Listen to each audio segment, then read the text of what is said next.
ओम गंग गणपते नमः। जय माता रानी। दोस्तों, आपके अपने चैनल भजन कहानी में आपका बहुत बहुत स्वागत है।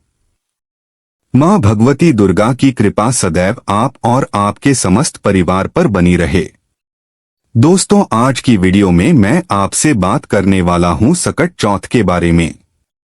सकट चौथ का व्रत किया जाता है माघ मास की कृष्ण पक्ष की चतुर्थी तिथि को।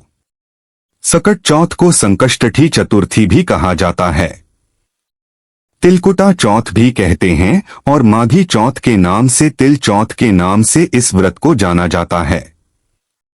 इस व्रत को विशेष रूप से महिलाएं धारण करती हैं और बहुत ही श्रद्धा के साथ, विश्वास के साथ इस व्रत को धारण करके भगवान गणेश की विधि विधान से पूजा करते हैं। और भगवान गणपति की विधि विधान से पूजा करने से संतान सुरक्षित रहती है, संतान की आयु लंबी होती है, उसका जीवन सुखमय होता है। तो यह व्रत धारण किया जाता है। संतान की लंबी आयु के लिए, उसकी सुरक्षा की कामना से, तो पुराणों के अनुसार इस व्रत को धारण करने से संतान के जीवन में आने वाली बाधाएं दूर होती हैं, संकटों से मुक्ति मिलती है और भगवान गणपति की कृपा से घर में, परिवार में सुख शांति और समृद्धि आती है। तो व्रत में विशेष रूप से महत्व होता है चंद्र के दर्शन करने का। मतलब भगवान गणपति की पूजा करते हैं, फिर चंद्रमा के दर्शन करते हैं और तभी इस व्रत को पूर्ण माना जाता है। तो आज की वीडियो में आप जानेंगे कि सकट चौथ का व्रत कब है, माघ मास की कृष्ण पक्ष की चतुर्थी तिथि का प्रारंभ कब होगा, समापन कब होगा और व्रत हमें कब धारण करना है।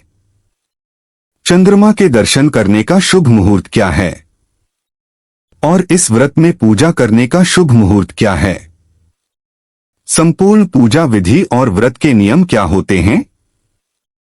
और जो भक्त पहली बार व्रत प्रारंभ करना चाहते हैं, क्या इस बार से व्रत का प्रारंभ करना चाहिए। यह संपूर्ण जानकारी आपको आज की वीडियो में शेयर करूंगा। बात करते हैं सबसे पहले कि चतुर्थी तिथि कब प्रारंभ हो रही है, कब समाप्त हो रही है और व्रत हमें चतुर्थी का कब धारण करना है। तो देखिए, माघ मास की कृष्ण पक्ष की चतुर्थी तिथि प्रारंभ हो रही है 6 जनवरी 2026 को सुबह 8:01 पर और चतुर्थी तिथि का समापन होगा 7 जनवरी 2026 को सुबह 6:52 पर। तो सूर्योदय कालीन तिथि के अनुसार सकट चौथ का व्रत हम धारण कर रहे हैं 6 जनवरी 2026 को और दिन होगा मंगलवार का। तो सकट चौथ का व्रत अगर आप धारण कर रहे हैं तो प्रातः काल जल्दी उठ जाइए, उठकर नित्य कर्मों से निवृत्त हो जाइए, स्नान कर लीजिए और स्वच्छ वस्त्र धारण करके सबसे पहले भगवान सूर्य देव को जल देकर और अपने घर में नित्य की जो प्रतिदिन की पूजा होती है, पूजा कर लीजिए।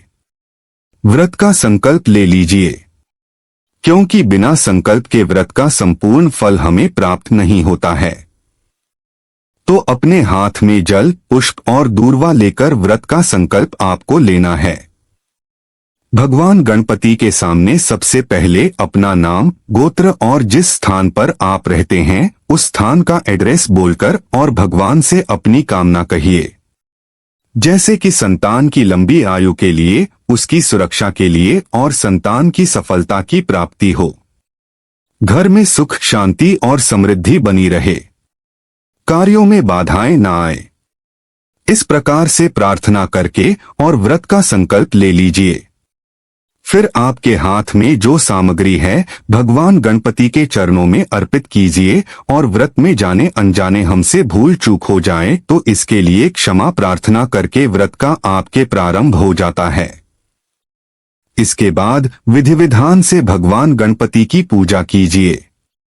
आप चाहे तो अलग से चौकी लगाकर भी पूजा कर सकते हैं या फिर आप भगवान गणपति को जहां पर वह विराजित हैं, जैसे आपके घर के मंदिर में है, तो वहीं पर पूजा कर सकते हैं। पंचामृत से जल से उनका अभिषेक करके और इसके बाद पीले वस्त्र उन्हें धारण करवाकर और फिर विधि विधान से धूप, दीप, अक्षत, पुष्प इत्यादि सभी चीजें अर्पित करके पूजा कर सकते हैं। अच्छा, माघ मास की चौथ को तिलकुटा चौथ कहते हैं, क्योंकि इसमें भगवान गणपति को तिल और गुड़ का पहाड़ बनाकर अर्पित किया जाता है।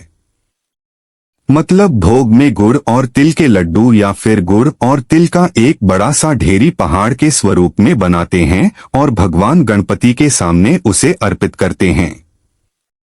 तो आप चाहे तो इस प्रकार से तिल और गुड़ अर्पित कर सकते हैं, या फिर आप चाहे तो मोदक भी बना सकते हैं तिल और गुड़ से। मतलब देखिए, तिलकुटा चौथ है तो तिल और गुड़ ही विशेष रूप से अर्पित किया जाता है इसमें।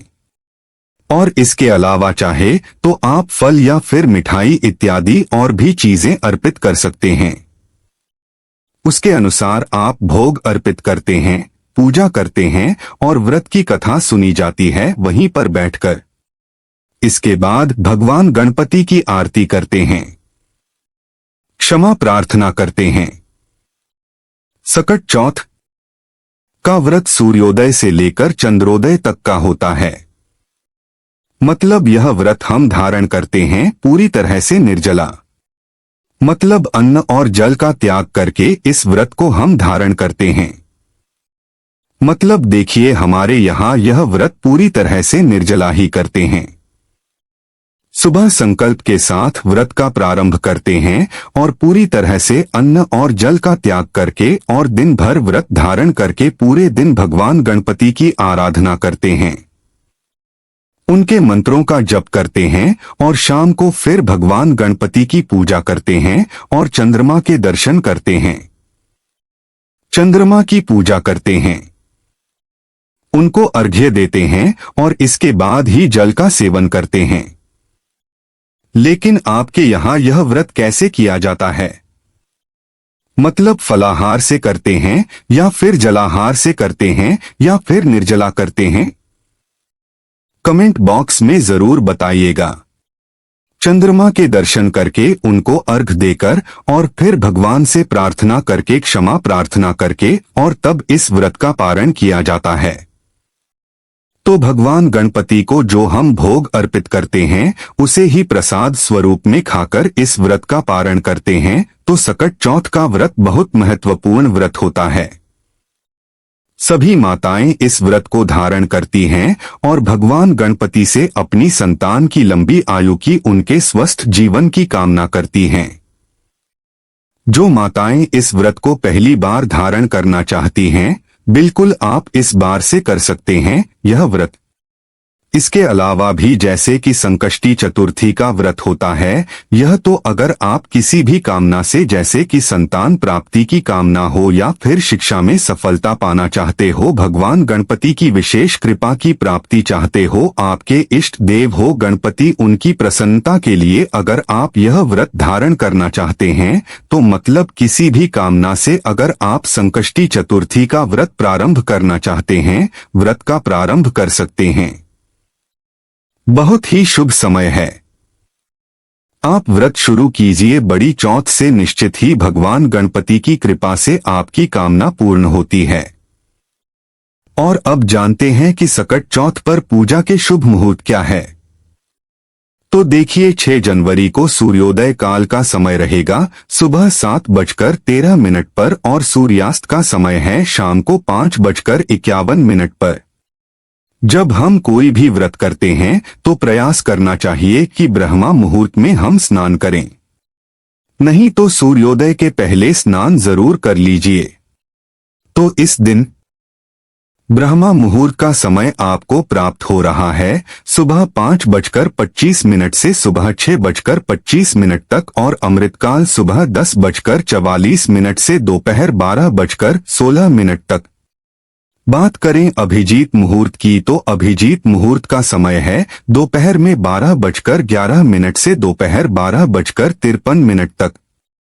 इसके अलावा सकट चौथ पर सर्वार्थ सिद्धि योग भी लग रहा है, जो कि सुबह सूर्योदय से प्रारंभ होगा। मतलब सुबह 7:13 से प्रारंभ होकर दोपहर में 12:16 तक सर्वार्थ सिद्धि योग रहेगा। अब इस समय में हम कोई भी कार्य करते हैं तो उसमें हमें सिद्धि मिलती है, सफलता मिलती है। तो बहुत ही शुभ योगों में इस बार सकट चौथ है। इस दिन व्रत करने से, पूजा करने से कई गुना पुण्य फलों की प्राप्ति होगी। अब बात करें चंद्रोदय काल की, क्योंकि चंद्रमा के दर्शन करके ही व्रत का समापन होता है। तो रात्रि में 9 बजे चंद्रोदय का समय है। लेकिन हाँ, हो सकता है कि आपके शहर में चंद्रमा 510 मिनट पहले या फिर 510 मिनट बाद में भी उदय हो, तो आप लोग चंद्रमा को देख करके दर्शन करके और उनकी पूजा कर सकते हैं, अर्घ दे सकते हैं। तो उम्मीद करता हूं यह वीडियो आपके लिए उपयोगी होगी। वीडियो कैसी लगी कमेंट बॉक्स में जरूर बताइए।